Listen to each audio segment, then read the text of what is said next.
It snowed about a foot in the last week at this project, same as all of our projects for the most part. We've lost about a day and a half, possibly 2 days of production due to the snowfall. Really difficult for the framers to work with snow on the ground inside because how do you find the lumber? So really, we just had to wait for the snow to stop. And now we've cleared out the inside of the house and we're hard back at her. So let's jump inside and have a look and see what everybody has been up to. We are now on the main floor of the house. The framers are hard at work. Got a pile of snow, which is a pretty unusual occurrence inside of a home. Certainly in Vancouver, we don't get big piles of snow. We've got these gentlemen over here getting one of the interior walls framed up and ready to go. They've had to kind of offset this for a beam that's sticking through the floor, but that'll just get hidden in a wall.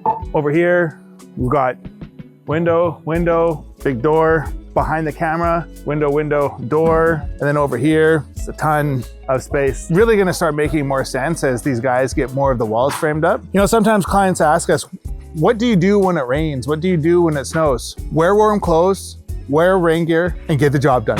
That's what you gotta do. If you don't work in the rain in Vancouver, you don't work very much. Anyways, stay tuned for more updates. It'll be really exciting to see how this project comes along, especially as the snow melts. So thank you so much for watching. Stay awesome.